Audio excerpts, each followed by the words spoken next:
Good morning! What's going on, everybody? Kriddle here, and before we get into the stream today, somebody had sent me something, and they wanted my opinion on it.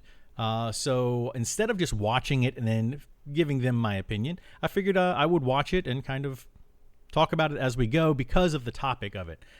So I'm not going to worry too much about all these other things on here, but the radical wokeness of the video game industry is a big topic to me. I do not like bringing politics into my Twitch streams or my YouTube stuff, but when you bring your politics into my video games, then we have a bit of an issue. So I want to watch this. Most likely, I am going to disagree with things that Matt Walsh says. He's a little too far right for me politically, but I'm gonna keep an open mind.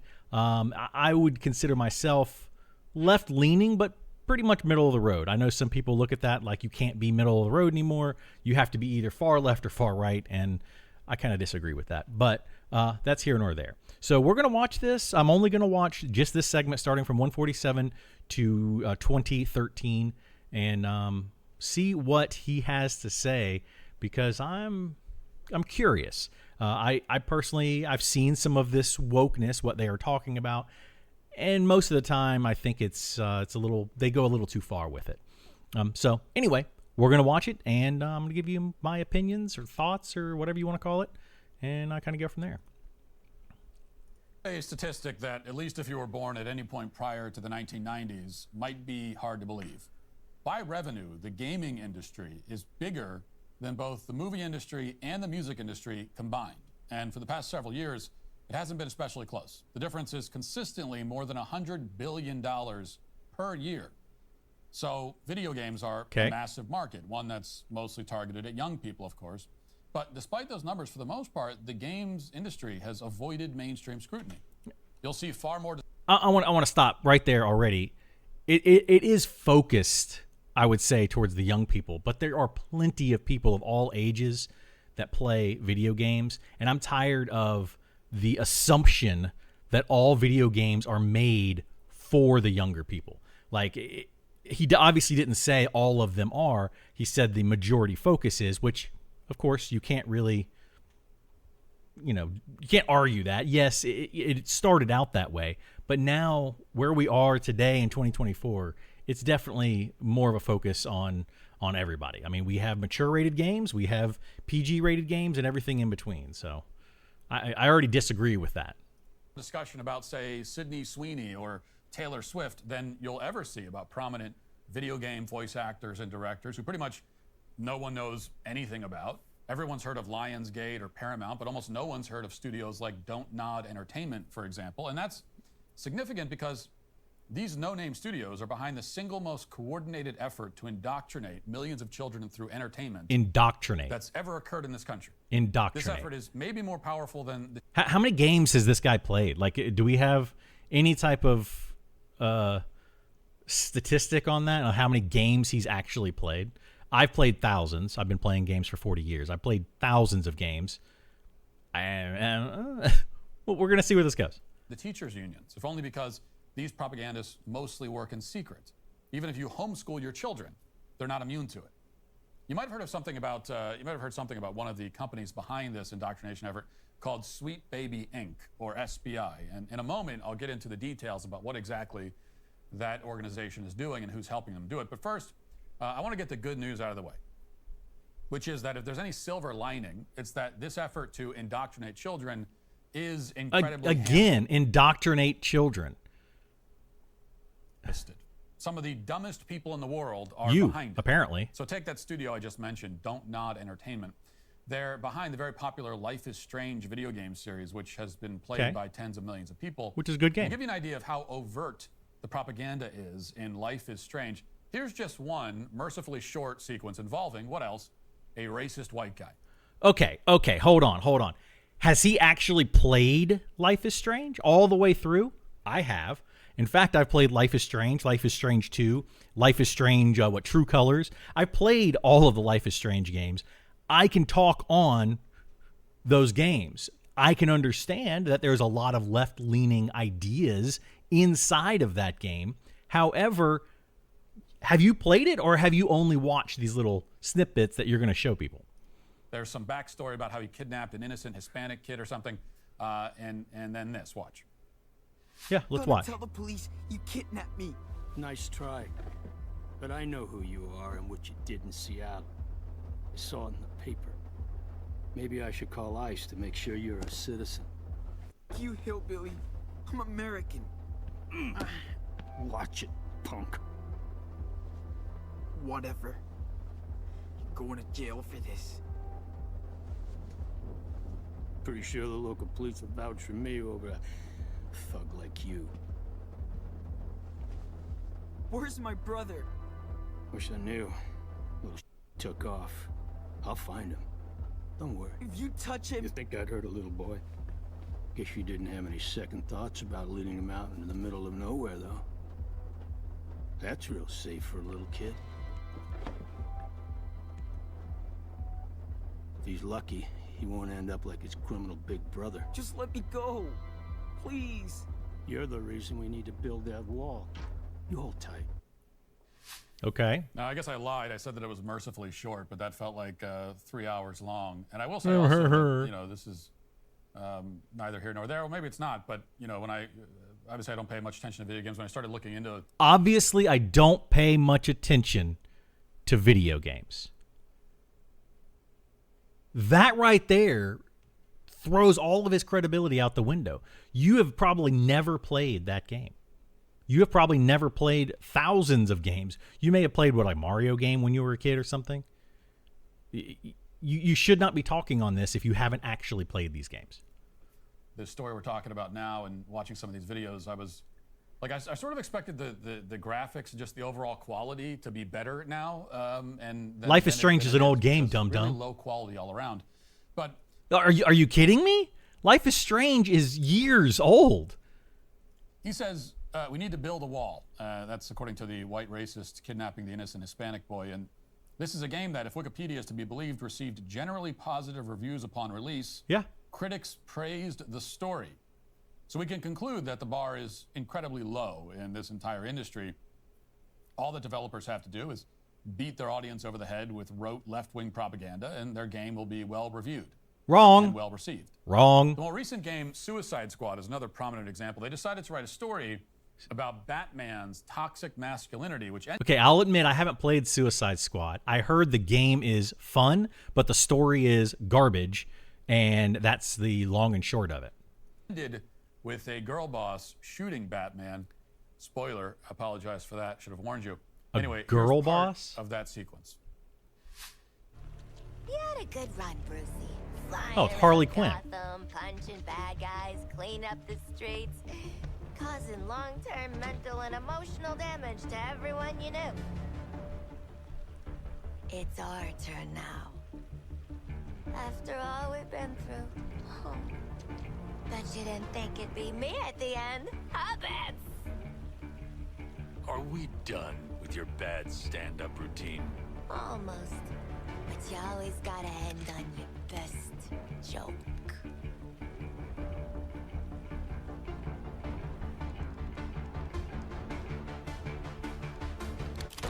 Yeah, I can't watch any more of that. You can't even... Oh, my God. Somebody got shot off the screen. Oh, we can't watch anymore. Are you kidding me? It was a bad guy doing bad guy things.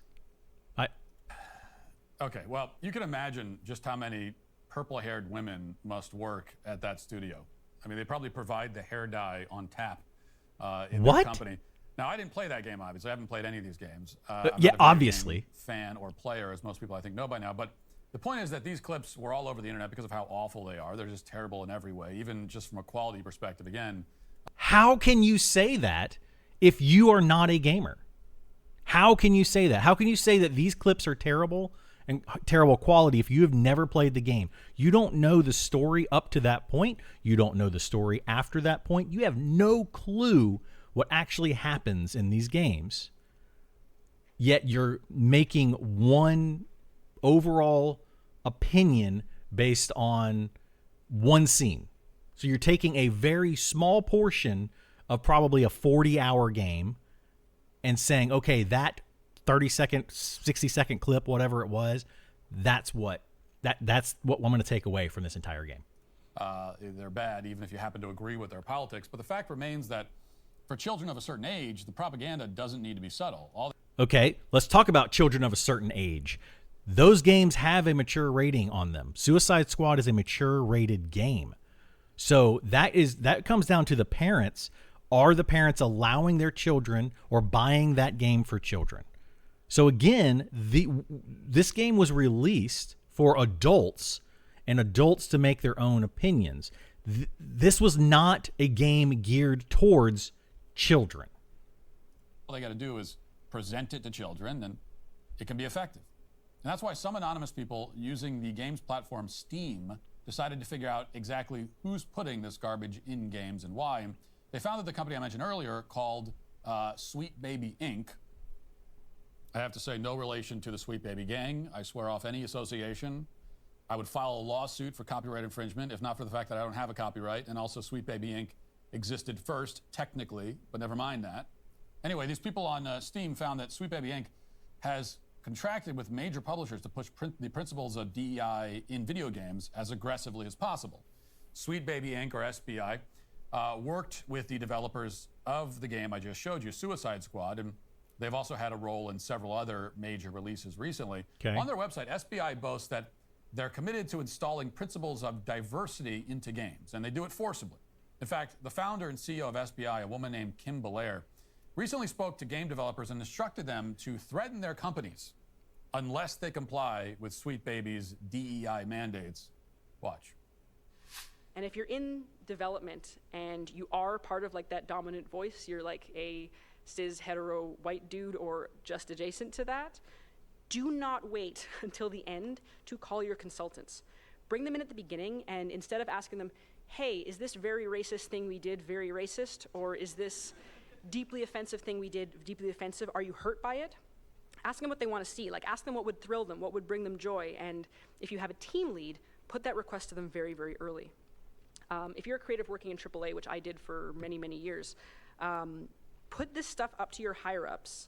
And if they don't see the value in what you're asking for when you ask for consultants, when you ask for research, go have a coffee with your marketing team and just terrify them with the possibility of what's going to happen if they don't give you what you want.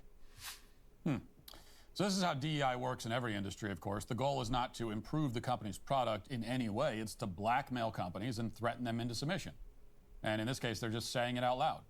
Pay the DEI tax or we will destroy you. Only in the games industry, where everyone is dumber than they are in every other industry. Wow, again attacking, assuming people in the gaming industry are dumber. Like, hello? Do they just come right out and say it as directly as that? Along these lines, as you might have guessed, so-called games journalists are somehow even dumber than journalists in other industries too, which, I mean, is really, really saying something. They're just completely unable to hide their real goals or display. What are you any basing hint of this subtlety off whatsoever. of? Your For example, opinion? in response to clips like this surfacing, games writers have produced several articles portraying SBI as the victim of a harassment campaign, by which they mean people are noticing what SBI is doing, and we know that on the left, the worst thing you can ever do is just notice. Noticing is the greatest crime of all. People are noticing, and so that's harassment. It's harassment to notice. For example, here's how a writer for the website Polygon, Joshua Rivera, has responded to people who are concerned about SBI. Quote, he says, quote, in a just world, these clowns would have their Steam accounts turned off, their PlayStations bricked, and get booted from any respectable social platform. So, in the games industry, the journalists just come right out and demand that you're deleted from the internet if you dare to look deeper into their narrative or to question anything they say. Yeah, I mean, so let's look deeper into the narrative. Sure, some people do ask for that. Kim Belair The explains cancel culture is kind of that dumb. her company's mandate is to make every game political. There has to be diverse representation in all contexts, even in, say, World War I. Watch. A lot of the time, that kind of sensitivity work results in, cuts of certain things or slight changes. But what I prefer to do, and I don't really call it sensitivity reading, but I think of it as just, bringing representation to something, is trying to build a narrative and a story that include moments and elements custom made to bring representation and joy to people, because that's kind of where, you know, Sweet Baby lands on it. And I think it's the same way when we put diversity into the past. People go, oh no, but you're just putting diversity in. They don't even feel ready because they've been exposed to so much, you know, whether it's whitewashed, whether it's just, you know, colonized media, that they go, oh, there can't possibly have been diversity back then, because my understanding of it was that this was a homogenous time. And so I think I look at it like that. Or they make excuses for it, like, yeah, well, sure, okay, maybe there were some women in World War I that were on the front lines, but it was only in these specific situations, so we shouldn't show it in the game. Exactly. You have so much of that happening, and for me, there's so many leaps that we already take with history. There are so many things that we decide are true, and so many of the protagonists that we choose for our games are exceptional by their nature. So why not take that further? So SBI wants to, quote, build a narrative and a story that includes moments and elements custom made to bring representation and joy to people. And she uses the example of World War I. Well, if you're familiar with the history at all, there were not a lot of women fighting on the front lines of World War I, but they shoehorn that into their game anyway, because at every possible opportunity they need to minimize and demonize white men. White men cannot be the hero of anything, even historical events where they were the heroes, like World War I, and many other historical. Final Fantasy VII Rebirth that literally just came out, Cloud. Looks pretty white to me. Events, by the way. White men have been the heroes of many historical events. But, you know, they have been, but so have other people. So what are you saying, that only the white man is allowed to take credit for being a hero? No one else is? Allowed to happen in games because they have to attack white men whenever possible. We're seeing this at all levels that's what of the they're gaming doing. industry. Here, for That's example, what they're is doing. Danny Lalanders. She reportedly used to work at Sweet. Last of Us, Joel, white guy, hero, in most people's eyes, right? There's a lot of white heroes in games. There's tons of them. Just because you put a non-white male hero in a game does not mean we're completely getting rid of all other, you know, all white male heroes. Like that's just a ridiculous statement. Baby Inc. just a year ago, and now she works for a studio at EA, one of the biggest game studios on the planet. And watch as she explains. EA is a terrible company, so I hope that he's not going to try to say that EA did something wrong or right. They're a terrible company. Before he says anything, I cannot stand EA. I will not play their games. I do not like buying their games. They put so many microtransactions in their games. I refuse to play EA. Why she doesn't hire white people on her team, because apparently they commit all kinds of microaggressions. Watch. I have a team of 21 right now for Validate. It's a pretty big team. It's a crazy big team for indie games. But who is your team? Validate has a team of mostly all people of color. We have no white people on our team. I did that because I want. Okay, I will say that I disagree with that. Did you proactively choose to not put white people on your team? If you did, that's racist. Period. You needed to put people on your team based on their ideas, based on their work ethic, based on, you know, the things that you need for your team. You don't need a non-race. You need people that are willing to make something better. Wanted to create a safe environment, and I know the best way for an environment to be safe is to be around people who are just like me. Incorrect. That makes a bubble. I will agree that I will agree with Matt on this situation. This is incorrect. You're creating a bubble where you see nothing outside of that bubble. Matt does the same thing himself, where he creates a bubble of all cis white guys, so he doesn't see the diversity on the other side. So it's kind of, you know, the pot calling the kettle here between Matt and whoever this is. I'm not sure who she is. Libs of TikTok. But, yeah. And I'm not saying that white people in the industry are creating safe unsafe environments. I'm not saying that. That is not what I'm saying. I am saying that sometimes it is hard to work with white people because they think that something may be okay, but it was really a microaggression. Okay, so why don't you bring that up? If they say that, they can bring up, and you can bring that up in a meeting and say, hey, I take offense to that. Can we try to rework that? And work with them rather than just remove them from your team. That's not cool. And no one wants to deal with that while you're trying to make a game that they love. Now, notice that she doesn't say what the microaggressions were that these terrible white people. Yeah, and you don't say anything about anything except for you just throw a bunch of junk out there. Committed. We can imagine maybe those nasty white people said something nice. Let's not imagine it, okay? Again, don't throw things out there that you don't know anything about, Matt. Don't just assume and put it out there and say, well, it probably was this, and get people to join your side of things based on your theories. No, you can't do that. About her hair. Maybe they asked where she was from. Maybe they said, hey, cut that line of dialogue about building the wall. It's a little too on the nose. Who knows? Anyway, yes, who knows? So don't talk about it. In any event, this is an employee of a major game studio straight up admitting that she doesn't hire white people. And that's not just unethical, it's illegal. Okay, you're not allowed to do that. And it's the kind of thing that's usually left unsaid in major corporations, but it's standard practice in the games industry to just come right out and announce it. Because you know, this is what makes people of color safe, which, by the way, every time this comes up, that people of color, quote unquote, people of color are unsafe against white people when they're around white people. On top of everything else, it's just like factually, that's completely wrong. They can feel unsafe around white people. That's not for you to decide. They can absolutely feel unsafe. And if they feel unsafe, they should, in my opinion, try to fix that rather than hiring nothing but non-whites. They should try to have a dialogue. We need to open the dialogue rather than close the dialogue, which is what both of them are doing at this moment right now. A black person statistically is much more likely to commit an act of violence against a white. Really? We're already going to go there based on some video game stuff. That's where we're going. White person than the other way. And that's just, there's no getting around it. It's just a fact. But to give another example, also in response to the SBI story, a senior editor at the gaming site Kotaku wrote, quote, Kotaku. You can't be racist against white people. Thanks for tuning in. Now, the No, you can be racist against white people.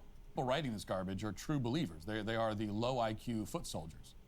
But the reason they're so well funded is more interesting. As the former games executive Mark Kern explained this week, the cost of producing games is extremely high. It's higher than it's ever been, in fact. So game studios are looking to raise money in any way possible. And one way to get a lot of money is through ESG financing. Watch.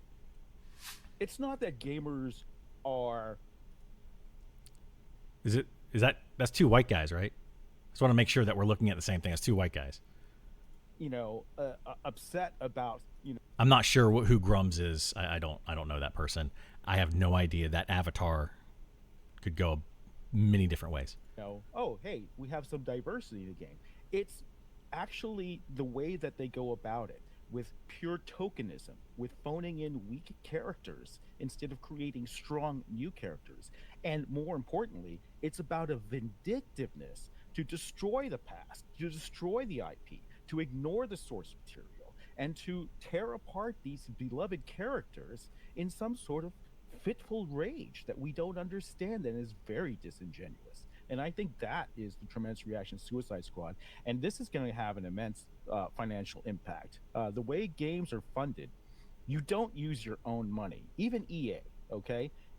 Games are hugely expensive to make. They're upwards of, $250, sometimes $600 million. It's for certain live games. It's incredibly how expensive they are.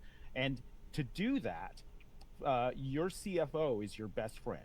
You're counting on your CFO to get you tax breaks, to get you in, to put studios in regions which are financially favorable, and you will borrow the cheap money. You will get as cheap money to do it. Even EA does this. I worked with EA. We were putting together a deal where they were taking bailout money from the banks in the last financial crisis Of course, EA does this. They're a terrible company. I've already said that. that we had, and they were applying that cheap money towards games. Same thing with COVID money. They're applying that cheap money towards games. And what has been the cheapest money while interest rates were still low, a couple of years ago? It was ESG financing. And so they're going to take this money and they're going to put it into games. So what ESG financing entails, Kern goes on to say, is that game studios have to agree to all kinds of conditions, including hiring companies like SBI to diversify their games. In other words, what's happening here is much bigger than SBI. It's about the companies that fund SBI. And that includes a fund called Baby Ghosts, which is also run by anti-white managers who are proud of their bigotry. It also includes the biggest institutional investors on the planet, like Vanguard and BlackRock, which own a substantial portion of gaming companies like Microsoft. And these entities are creating the incentives. The only good news, as Kern points out later in that interview, is that ESG financing is drying up, in part because interest rates are changing and there's more exposure than ever to this propaganda, which makes it less effective. The U.S. government appears to be aware of that, and they view it as a potential problem. They want the propaganda to continue. And we know that because on its website, a nonprofit called Take This labels all criticism of SBI as harassment, and they're coordinating a response to it. What's Take This? Well, apparently, according to the website, they are a mental health nonprofit that's funded by the Department of Homeland Security. In other words, your tax dollars are paying for the defense of propagandists targeting children in the video game industry. Again, you're assuming they're targeting children. It's a mature rated game. It specifically says mature rated.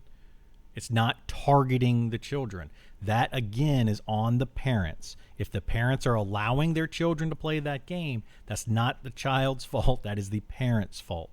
We need to get through to the parents and make sure that they're playing appropriate games for their age. I'm a huge advocate of that. I think that video games are fantastic for kids. It's a great way for adults to connect with kids, and that's why I do what I do, is because I want to be able to bridge that gap between people like Matt who do not play video games, do not understand video games, but then want to make all these assumptions and say all these things with his voice. He's got a very, very large voice. I don't remember how many people he has on Twitter, 250,000 that follow him on Twitter on this particular thing. But then Elon Musk even commented on this exact video, and he's, got millions. So I'm trying to bridge that gap. All you're doing is trying to fearmonger and tell everyone that video games are bad, and they're not. For some reason, DHS is involved. And actually, it's worse than that. As The Intercept reported this month, quote, gaming companies are coordinating with the FBI and Department of Homeland Security to root out so-called domestic violent extremist content, according to a new government report. Noting that mechanisms have been established with social media companies to police extremism, the report recommends that the national security agencies establish new and similar processes with the vast gaming industry. So what this means is that the video game industry, without a lot of fanfare, has transformed into a tool of both propaganda and surveillance. It's an effective way to indoctrinate children precisely because it hasn't received much attention, and also because children spend, many of them, hundreds of hours a year, and that might be an undercount, a severe undercount, with this kind of content. Again, you're wrong. You're wrong. I don't know where you're getting those statistics from, but again, that is on the parents to see what their kids are playing, to be part of that. People can write a book, they can make a movie, whatever, and then we put a rating on that. So you should not be allowing your kids to check that out. Like, if you want your kid to play an M-rated game, maybe you should play it first or play it with them so you can talk about those kind of things. That's what I do. It's on the parents to not allow video games to babysit their kids. I think that's the biggest issue that we run into here, is so many parents are just like, I don't want to deal with it, so here. There's too many issues with being online, so we're just going to take all of the online capabilities away from our kid, and they're never going to learn how to navigate the online space, so they're just never going to see it. I cannot stand that. So it should get a lot of our attention. And now finally that attention is here.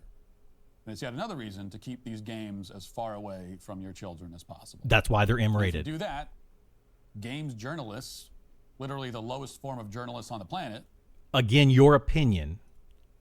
will accuse you of harassment. And that's exactly how you'll know that you're doing the right thing. Now let's get to our 5 headlines. Okay, so all he did was make people that follow him, his bubble, believe that video games are bad. Period. That's all he was trying to do there. He didn't talk about the rating of any of those games at all. I mean, Life is Strange is an M-rated game. And Suicide Squad, an M-rated game. I mean, they're not geared towards children. You want to say that they are geared towards children because you're assuming that all video games are geared towards children. And that's just a false statement. An absolute false statement. Anyway, that's my opinion on that. That's my my thoughts.